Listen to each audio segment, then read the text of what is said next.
Now is the perfect time to be looking at some whole life insurance, my friends. Now, remember, anytime you're talking about life insurance, you're betting against the insurance company. The insurance company doesn't want you to die. They want you to collect the premiums, and hopefully, A, you pay premiums for many, many, many years, or B, even better for the insurance company, hopefully you pay premiums for many, many, many years and then neglect to pay. As such, the insurance company gets free cash flow. But I came across. I'm cleaning out. We're getting new carpets installed today, and I'm cleaning out some old files. And I came across this illustration that's given to me from USAA on April 11th, 2017. No, this is from Knights of Columbus. Excuse me, Knights of Columbus, 2017. This is a dual whole life insurance policy, a second to die, if you will. And this is whole life, literally nothing fancy. Now, Knights of Columbus is a fraternal organization, mutual company, i.e., you own you are as an owner, and the insured, kind of like USA is kind of mutual, not quite the same, but Mass Mutual is one, Northwestern Mutual is another. They're not publicly traded, so if you're going to get a whole life insurance, you want a mutual company for sure. Anyway, I thought this was pretty interesting. I almost chucked it. You can see I kind of ripped it up, and I said, wait, let me do a video on this. So what's happening here is that when I was looking at this, I was 44 years old, all right? I was looking at $250,000 death benefit, all right? It's between me and my wife. My wife was 39, I was 43, neither of us smoke.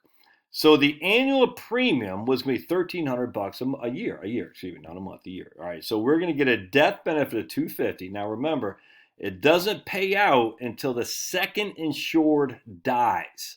Just keep that in the back of your mind. So if Charlotte and I take it as a joint life insurance policy, all right, if I die first, I'm a man and I'm 4 years older, which I will, it doesn't pay out until she dies as a death benefit. Just keep that in the back of your mind. So what that means is a lot of times your premium isn't quite as high because in theory, you're going to pay more premiums for a longer period of time. No different than taking Social Security. The actuarial tables is the same if you take it at 62, 67, or 70. Same kind of thing here. All right. So anyway, we're going to look at a couple things here because with the low interest rates, what's not low interest rate is life insurance. I mean, it's not high, but in terms of low interest rates with a guarantee that's tax-free as well, with a big fat tax-free death benefit as well as cash value. So let me just give you an example. This is in 2017. $1,300 was my annual premium. All right, so what you'll see here, by the year 29, all right there, 29. So it'd be year 29. I would have non-guaranteed premiums cash value would be worth $74,000. All right, so I say, okay, this is non-guaranteed. We'll get into the guaranteed here in just a second. So what I do is I take my trusty calculator. I go 29N. I'm making a payment of $1,311.25 a year. It's my payment. I'm starting with no present value at all. My future value is $74,159. Make that negative because that's my future value. And I compute interest rate. That right there is a 4.15% interest rate. Not too shabby. Tax-free, completely liquid, by the way. That's what I would have received if they had paid their illustrated benefits. 4.15, not too shabby. Especially given I'm in a pretty high tax bracket. If you take a tax equivalent yield, that'd be say a 30% tax bracket. 4.15 divided by tax bracket. 4.15 divided by 0.7. That'd be almost a 6% tax equivalent yield on essentially a no risk product to me.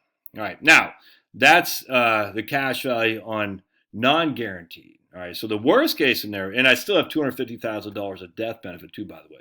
So I put in for 29 years, 29 times $1,311. I put in $38,000. It's worth twice that by non-guaranteed with a $250,000 death benefit on top of that. Not too shabby. All right, so part two, with a guarantee, this is the worst case scenario here, is I have a premium of $1,311. All right, and I do that for 29 years. And I get no present value, and my future value is $54,365. Make that negative, future value. And then my interest rate is 2.29. So my worst case scenario is I have $55,000 of cash value. Again, I put in what I say, 38,000 bucks, I think.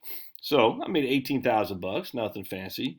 Plus, in this case, because my cash value hasn't done as well, my death benefit has been reduced by half. So my death benefit is no longer 250; it's instead of one, it's 127. Either way, though, I put 38,000 in. I die. My wife and I die. Our heirs get 127,000 tax free, or we have 54,000 to spend if we so desire. It's not going to be tax. I hate to say tax. It could be tax free, but there's some benefits of cash value life insurance that you don't really get in a bond fund, for instance. Not too shabby, and that's in 2017 as well, by the way. And the interest rates weren't very high in 2017. In fact, we can take our trusted calculator and look at to see what the benefits were in 2017, or the 10-year Treasury was paying in 2017. So let's see here. In 2017, the 10-year trade, 2.19. All right, so this was, April 11th, right there. April 11th, 2017. These guys were paying 2.3. The 10-year Treasury is a 2.3. I mean, so nothing fancy there at all. But again, you have a fat death benefit that pays tax free to your heirs. You have a nice cash value component, which you have access to, by the way. That's also growing tax free. It's nothing, you're not going to make a bank, but you're not going to get killed either. Whole life insurance is a wonderful thing. I'm surprised more people don't use it. Actually, I'm not really surprised because I think a lot of people they hear whole life and they run for the hills. They think it's a scam. So, and this is called an in-force. This is illustration. It's kind of what an in-force illustration will show you. The solvency of your life insurance component of your plan. So you always want to get an in-force illustration every 3 to 5 years, and that's just reflective not on your current statement, but on the future under current conditions. If that makes sense, you got to get an in-force. And then they have these things called midpoint, guaranteed midpoint, and illustrated scale. So the illustrated scale after, we already talked about that. So here you got, we're going to average, 4.5% rate of interest rate. I'll have $80,000 of cash value, $250,000 death benefit. Midpoint would probably be about 3.25. I'll have $67,000 of cash value, $250,000 death benefit. Guaranteed is probably like 2.25, and I'll get $57,000 of cash value with $127,000 death benefit. Anyway, I tell you, don't overlook whole life. Now remember, you got to be able to qualify, all right? And so qualifying means if you have tobacco, it's going to be tough. If you're heavy, it's going to be tough. That doesn't mean you can't get it. It just might be prohibitively expensive if they think you're going to keel over. So what I tell a lot of times people is like, look, man, if let's just say you went out drinking with the boys one night and had a couple of cigarettes, maybe wait 6 months for that tobacco goes through your system there. Maybe lose a couple weights, maybe go on a low carb diet for 6 months, get your triglycerides under order, get your weight down. But man, don't overlook whole life insurance. Now is the time to be thinking about it in these low interest rates environments, in particular. Oh, by the way, if interest rates go up, guess what happens to your whole life? Is there any downside like a bond fund? No downside at all. There's no duration risk with a whole life insurance. In fact, what happens is they'll probably pay more interest.